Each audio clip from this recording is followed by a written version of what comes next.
Hi friends, welcome to AVS all in one channel. ఈరోజు ఈ వీడియోలో అయితే ఫ్రైడే వ్లాగ్ గురించి అయితే చూద్దామండి.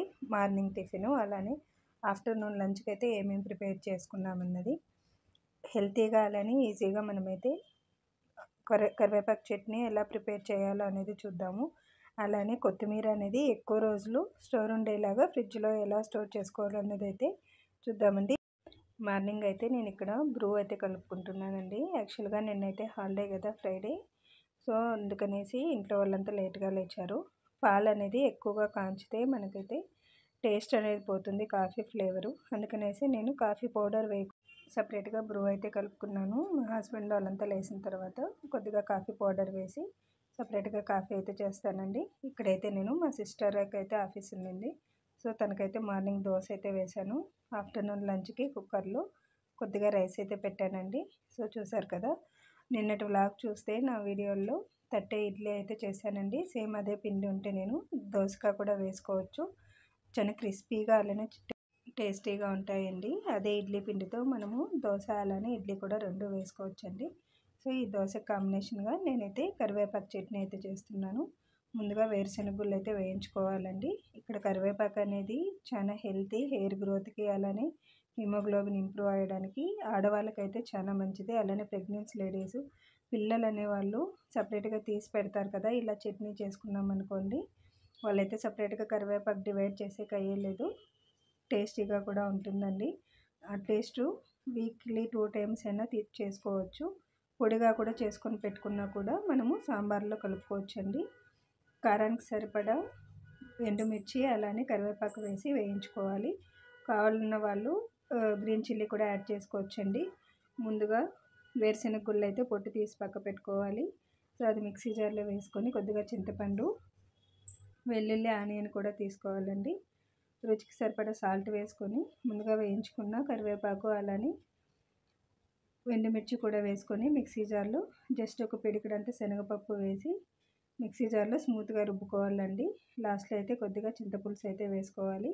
ఇలా చింతపులుసు వేయడం వల్ల మనకైతే చట్నీ అనేది ఎక్కువసేపు అయితే ఉంటుంది. అప్పటికప్పుడు ఇన్స్టెంట్గా కావాలంటే చింతపులుసు అనేది స్కిప్ చేయొచ్చండి. సో చూసారు కదా, మిక్సీ జార్లో స్మూత్గా రుబ్బుకున్న తర్వాత నేనైతే 2గా డివైడ్ చేశాను. ఇలా ప్లేట్ క్లోజ్ చేసింది ఫ్రిడ్జ్లో పెట్టామనుకోండి 2 డేస్ అయినా బాగుంటుంది. సో ఇక్కడైతే పిల్లలంతా లేచిన తర్వాత సపరేట్గా ఇడ్లీ అలానే దోశ అయితే రెడీ చేశానండి. చూసారు కదా, మార్నింగ్ టిఫిన్ అయితే రెడీ అయింది. అలానే వెజిటేబుల్స్ అన్నీ తెచ్చుకున్నాను అవుట్ సైడ్ వెళ్ళి. ఇక్కడైతే నేను కొత్తిమీర ఫ్రిడ్జ్లో 1 వీక్ అయినా సేమ్ అలానే ఉండేలాగా ఎండిపోకుండా, అలానే మధ్యలో అనేది మనకు డ్రై అయిపోతూ చుట్టూరు బ్లాక్గా అవుతుంది కదండి, అలా కాకుండా ఇలా వెట్ క్లాత్లో పెట్టుకున్నాం అనుకోండి, జస్ట్ లైట్గా క్లోజ్ చేసి కొత్తిమీర అనేది ఎక్కువ రోజులు స్టోర్ చేసుకోవచ్చండి. అలానే ఫ్రెష్గా కూడా ఉంటుంది. ఆఫ్టర్నూన్ లంచ్ కోసం అయితే నేను బాస్మతి రైస్తో లెమన్ రైస్ అయితే చేస్తున్నానండి. ఒక గ్లాస్ బాస్మతి రైస్ని ఒక 1 అవర్ ముందు అయితే నానబెట్టుకోవాలి. ఇక్కడ ఒక 3 గ్లాసెస్ వాటర్ వేసుకొని రుచికి సరిపడా సాల్ట్ వేసుకొని ఆల్రెడీ నానబెట్టిన రైస్ని అయితే 2 or 3 టైమ్స్ అయితే వాష్ చేసి ఉడుకుతున్న వాటర్లోకి అయితే వేసుకోవాలండి.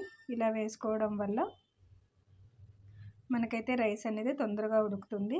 బాస్మతి రైస్ అయితే కొంచెం వాటర్ వేడిగా ఉన్నప్పుడు వేస్తేనే ఫాస్ట్గా ఉడుకుతాయి. చూసారు కదా, గంజి వార్చుకొని జస్ట్ మనమైతే కొద్దిగా వాటర్ చల్లుకొని సిమ్లో పెట్టుకోవడమే. ఇలా సిమ్లో పెట్టుకోవడం వల్ల మనకైతే రైస్ అనేది బాగా ఆవిరికి కుక్ అయి ఉంటుందండి. లెమన్ రైస్ కావాల్సిన పోపు దినుసులు అలానే కొద్దిగా వేరుశెనగ గుళ్ళు, కరివేపాకు, కొత్తిమీర, ఎండుమిర్చి, లెమన్ జ్యూస్ అయితే తీసుకున్నాను. ప్యాన్ పెట్టుకొని ఆయిల్ వేసుకొని ముందుగా వేరుశెనగ గుళ్ళు అయితే వేసుకోవాలండి. ఈ లెమన్ రైస్ అనేది బ్యాచిలర్స్ కూడా చేసుకోవచ్చు ఈజీగా, అలానే టేస్టీగా కూడా. ఈవినింగ్ వరకు ఒకే ఫ్లేవర్తో ఉంటుందండి. తక్కువ ఇంగ్రీడియంట్స్ ఉన్నా కూడా ఎలాంటి సైడ్ డిష్లు లేకుండా టేస్టీగా కూడా ఉంటుంది. అలానే ఎండుమిర్చి, పోపు దినుసులు, కొత్తిమీర, కరివేపాకు అంతా వేసి లైట్గా ఫ్రై చేసుకోవాలండి. సో ఇలా ఫ్రై అయిన తర్వాత రుచికి సరిపడా సాల్ట్ కూడా వేసుకోవాలి. అన్నీ వేసుకొని కొద్దిగా మనం బాయిల్ చేసుకుంటే చాలండి. వేడి మీద కొంచెం పసుపు కూడా వేసుకొని ఆల్రెడీ స్క్వీజ్ చేసి పెట్టుకున్న లెమన్ జ్యూస్ అయితే వేసుకోవాలి. ఈ లెమన్ జ్యూస్ అనేది ఎక్కువ బాయిల్ చేయాల్సిన అవసరం లేదండి. జస్ట్ వేడి మీద అలా 2 or 3 టైమ్స్ ఫ్రై చేసుకుంటే చాలు. సో చూసారు కదా, మనకైతే ఫైనల్గా లెమన్ రైస్ రెడీ అయింది. మనం ఆల్రెడీ సిమ్లో పెట్టుకున్నాం కదా బాస్మతి రైస్ని అయితే పొడి పొడిగా ఇలా అయితే కడుక్కోవాలండి. సో చూసారు కదా, ఇక్కడ కూడా రైస్ అనేది ముద్ద కాలేదండి. ఇలా ఉడకపెట్టుకున్న రైస్ని మనము దమ్ బిర్యానీ కూడా అలానే యూజ్ చేసుకోవచ్చు. సో ఇలా రైస్ సపరేట్గా చేసి పెట్టుకున్నా కూడా ఈవినింగ్ మనకు దమ్ బిర్యానీ కావాలన్నా కూడా అదే రైస్తో చేసుకోవచ్చండి. సో చూసారు కదా, నెక్స్ట్ అయితే నేను రాగి ముద్ద అయితే ప్రిపేర్ చేస్తున్నానండి. మా సిస్టర్కి అయితే మార్నింగ్ రైస్ పెట్టానని చెప్పాను కదా, అదే రైస్లో కొద్దిగా వాటర్ వేసి రాగి పిండి వేసి ముద్దగా చేసుకోవడమే. ఇక్కడ రాగి పిండి అనేది నేను కొద్దిగా ఎక్కువ యూజ్ చేస్తానండి. సో చూసారు కదా, జస్ట్ మనము రాగి పిండి అనేది బాగా నీట్గా కలుపుకొని రాగి ముద్ద ప్రిపేర్ చేసుకోవడమే అండి. ఈ రాగి ముద్ద కూడా చాలా హెల్తీ అండి. మేమైతే ఈ రాగి ముద్దను కరివేపాకు చట్నీతో అయితే సర్వ్ చేసుకుంటాము. మార్నింగ్ టిఫిన్ లైక్ చేసిన చట్నీని ఈ రాగి ముద్దకైతే యూజ్ చేసుకుంటామండి. మా పల్లెటూరులో చాలా ఇష్టంగా తినేవాళ్ళు. సో చూసారు కదా, ఇలా చేసిన రాగి ముద్ద అలానే కరివేపాకు చట్నీ అయితే హెల్త్కి అయితే చాలా మంచిదండి. నైట్ డిన్నర్కి అయితే టెంపుల్ స్టైల్లో మనమైతే రసం ఎలా పెట్టుకోవాలో చూద్దాము. ఇది కర్ణాటక టెంపుల్లో ఎక్కడికి వెళ్ళినా కూడా చాలా ఫేమస్ అండి. చాలా టేస్టీగా కూడా ఉంటుంది. తినేటప్పుడు కొద్దిగా కందిపప్పు 2 టమాటాలు వేసి కుక్కర్లో ఒక 5 to 6 విజిల్స్ అయితే రానివ్వాలి. అలానే ఇక్కడ మసాలా అయితే ప్రిపేర్ చేసుకున్నాము. ప్యాన్ పెట్టి అందులోకి కొద్దిగా జీలకర్ర అలానే పెప్పరు, జస్ట్ 2 or 3 అయితే శనగపప్పు, కొంచెము ఉద్దిబ్యాళ్ళు వేసుకొని వేయించుకోవాలి. లాస్ట్లో కరివేపాకు అలానే ధనియాల పొడి, కారపొడి కూడా వేసుకోవాలండి. ఈ రసం అయితే చాలా ఫ్లేవర్గా ఉంటుందండి. తిన్నంతసేపు చేతి కూడా అదే అంతే వాసన వస్తుంది. మీరు కొన్ని బెంగళూరు టెంపుల్స్ అయినా అలానే కర్ణాటకలో కూడా టెంపుల్స్లో ఈ రసం అయితే కంపల్సరీగా ఉంటుందండి. సో చూసారు కదా, ఆల్రెడీ ఉడికిన కందిపప్పు, టమాటాను అలానే కొంచెం చింతపండు కూడా వేసుకున్నాం కదా, వాటిని అయితే బాగా రుబ్బుకోవాలి. అంటే కొంచెం పలుచగా చేసుకోవాలండి, పప్పుగా లేకుండా. ఇక్కడైతే తిరగవాతికి కొత్తిమీర, కరివేపాకు అలానే ఎండుమిర్చి అయితే తీసుకున్నానండి. ప్యాన్ పెట్టుకొని ఆయిల్ వేసుకొని ఆల్రెడీ చూపించిన పోపు దినుసులు అన్నీ వేసుకొని లైట్గా ఫ్రై అయితే చేసుకోవాలి. ఇక్కడ మనము రుబ్బుకున్న మసాలాను అయితే ఆయిల్లో వేసి జస్ట్ లైట్గా ఫ్రై చేసుకుంటే చాలండి. ఎక్కువ వాసన పోయేంత వరకు చేయాల్సిన అవసరం లేదు. ఎందుకంటే మనము జీలకర్రని ఆల్రెడీ వేయించుకున్నాం కాబట్టి. ఈ మిరియాలు, కరివేపాకు అలానే మనకు కావాల్సిన రెడ్ చిల్లీ అనేది మీ కారాన్ని బట్టి తీసుకోండి. సో ఇక్కడైతే మనం ఆల్రెడీ చూపించిన కందిపప్పు రసాన్ని అయితే ఈ మసాలాలే కలుపుకోవాలి. కొద్దిగా సాల్ట్ యాడ్ చేసుకొని ప్లేట్ క్లోజ్ చేసుకొని మనకైతే ఒక పొంగు వచ్చేంత వరకు ఉడకపెట్టుకోవడమే అండి. చాలా మంచి గమ్మని వాసన అయితే వస్తుంటుంది ఈ రసము.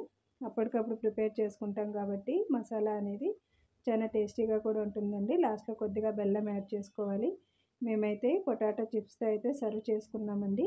కోల్డ్ అయినా కూడా ఏం తినబుద్ధి కానప్పుడు, ఏదైనా ఘాటుగా తినాలన్నప్పుడు ఇలా రసం చేసుకున్నాం అనుకోండి, మనకైతే టేస్ట్ అయితే చాలా బాగుంటుందండి. సో చూసారు కదా, నైట్ డిన్నర్ లాగైతే ఈ వీడియోలో నేను చూపించిన రెసిపీస్ కూడా మీరు కూడా ట్రై చేసి ఎలా ఉందో నాకైతే కామెంట్ సెక్షన్లో కామెంట్ చేయండి.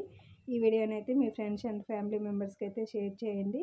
మీరు లైక్ చేయడం వల్ల ఎక్కువ మందికి అయితే షేర్ అవుతుంది. Thanks for watching this video.